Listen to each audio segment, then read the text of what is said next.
வணக்கம். பொங்கல் வைக்கும் நேரம் 2024 வருஷம் பொங்கல் வைக்கிற நேரத்தை பற்றி சொல்ல போகிறேன். அடுத்த பொங்கலுடைய தனி சிறப்பு இது என்னென்னா, பொங்கல் பண்டிகை வந்து தமிழர் திருநாள், அடுத்த உழவர்களுக்கு நன்றி தெரிவிக்கும் திருநாள், சூரியனை வணங்கும் திருநாள்னு சொல்கிறாங்க. அதாவது இந்துக்கள் பண்டிகையில் பெரும்பாலான பண்டிகைகள் வந்து நிலவு, அதாவது சந்திரன் சுழற்சியை வச்சு அது அமாவாசைக்கு அப்புறம் மறுநாள் வரக்கூடிய நாளை வச்சு கணக்கு பண்ணுவாங்க. ஆனால் இந்த பொங்கல் பண்டிகை மட்டும் சூரியனை வச்சு கொண்டாடப்படுது. சூரியன் வந்து சித்திரை மாதம் மேச ராசியில் இருப்பார், ஒவ்வொரு மாதம் ஒவ்வொரு ராசி.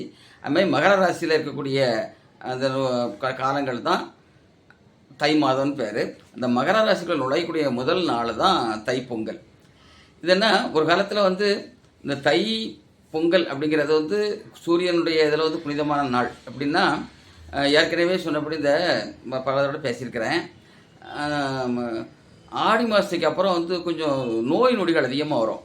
அந்த கார்த்திகையெல்லாம் பயங்கரமாக இருக்கும். மார்கழி மாதம் கொஞ்சம் ரிலாக்ஸ் ஆகும். தை மாதம் தான் பூர்ண குணமாகும். அதனால் தை பிறந்தால் வழி பிறக்குங்கிறதுல பல்வேறு விவசாயிகள் வந்து அந்த காலத்தில் தை மாதம் 1ஆம் தேதிக்கு முன்னாடி அறுவடை அறுத்து அந்த விளைச்சலெல்லாம் நல்லா பண்ணுவாங்க.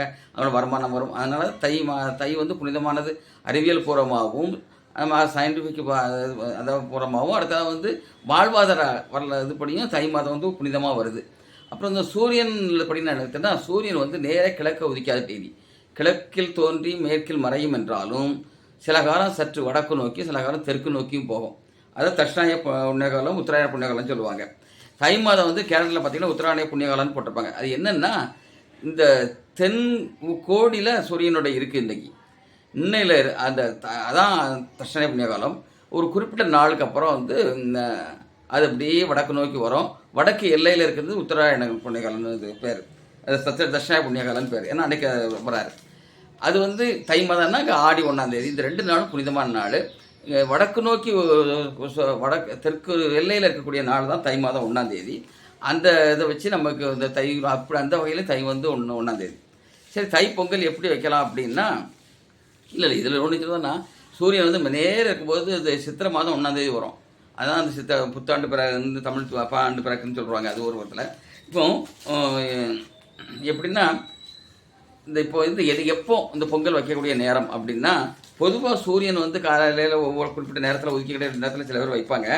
ஆனால் மகர ராசிக்கில், அதாவது மகர ராசிக்கில் சூரியன் பிரவேசிக்கிறது வந்து காலையில் 9-12 மணிக்குன்னு சில ஜோசியர்கள் சொல்கிறாங்க. ஆனால் நல்ல நேரம் பார்த்து அதுக்கு முன்னாடி பொங்கல் வைக்கலான்ட்டு ஆற்காடு பஞ்சாங்கம் சொல்லுது. அவங்க என்ன சொல்கிறாங்கன்னா, 6 to 7 காலையில் வைக்கலாம் அப்படிங்கிறாங்க. 6 to 7னா எப்படின்னா, சந்திர ஓரை அடுத்தல மகர லக்கணத்தில் அந்த பொங்கல் வச்சா நல்லாயிருக்கும் அப்படின்ட்டு அவங்களுடைய கணிப்பு.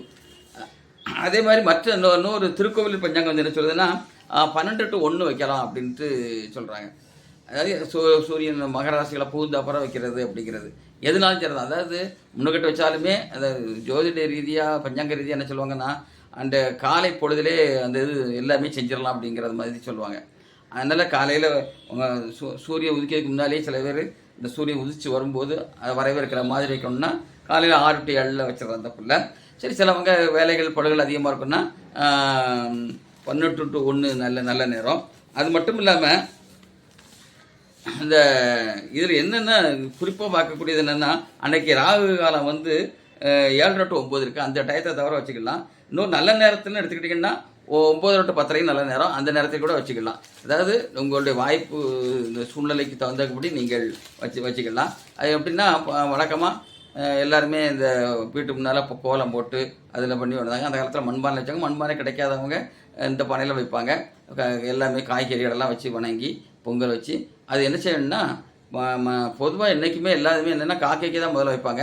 இன்றைக்கி வந்து முதல்ல பசுமாட்டுக்கோ பொங்கல் வச்சு, பசுமாட்டுக்கோ அல்லது காளை மாட்டுக்கோ வச்சு அதுக்கப்புறம் தான் காக்கைக்கு வச்சு வணங்கணும்னு சொல்கிறாங்க. அவ்வளவு இதாக இருக்குது. அப்புறம் வந்து இந்த நான் ஏற்கனவே சூரியன் சொன்னோம்ல, தென்கோடியில் இருக்கக்கூடிய நாள் தான் அந்த இது. அது வந்து குறிப்பிட்ட நாளில் இந்த ரத சப்தமின்னு கேலண்டரில் போட்டிருப்பாங்க. அன்னைக்கு தான் வடக்கு நோக்கி வராராம். அது தனியாக வீடியோ போட்டிருக்கேன், நீங்கள் பாருங்கள். அது அன்னையிலேருந்து தான் வடக்கு நோக்கி கிளம்புறாரு. இது வடக்கு நோக்கி கிளம்புற நாள் வந்து எப்படின்னா, நல்லா புரிஞ்சுடுங்க. தென் தொழிலேருந்து வடக்கு நோக்கி வராருல, இது ஏன் புனிதமான நாள் அப்படின்னா, தை பிறந்தால் வழி பிறக்குங்கிறதுக்கு அது ஒரு காரணம். அப்படின்னா, வடக்கு திசை வந்து குபேர திசை, தென் திசை வந்து யமன் திசைன்னு சொல்லுவாங்க. இந்த குபேர திசை நோக்கி போகிறதுனால வாழ்க்கையும் நமக்கு வசதியாக வரும் அப்படிங்கிற ஒரே காரணத்துக்கு தான் தை மாதம் வந்து ரொம்ப இதாகுது. இந்த ஆண்டு, அதாவது இந்த ஆண்டு பொறுத்த வரைக்கும் காலையில் 6 to 7 அல்லது அதை விட்டாச்சுன்னா 12 to 1, அதுக்கும் இடையில வைக்கணும்னா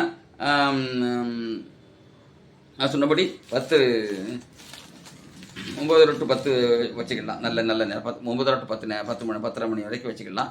இந்த நல்ல சிறப்பாக வழிபட வாழ்த்துக்கள். சிலவங்க இந்த விவசாயிகள் வந்து மறுநாள் மாட்டு பொங்கல் வைப்பாங்க. அதுவும் சிறப்பானது தான். இப்போ ஜல்லிக்கட்டு வந்து அது தனியாக இது பண்ணலாம், தனியாக ஒரு வீடியோவே போடலாம். அதுக்கு அவ்வளோ தூரத்துக்கு இருக்குது. ஏன் ஜல்லிக்கட்டு வேணும் அப்படிங்கிறத பற்றி ஒரு வீடியோ போடுறேன். அப்புறம் வந்து இந்த இதை வந்து இன்றைக்கி நாளைக்கு இந்த பொங்கலை வந்து சிறப்பாக கொண்டாட வாழ்த்துக்கிறேன். நன்றி, வணக்கம்.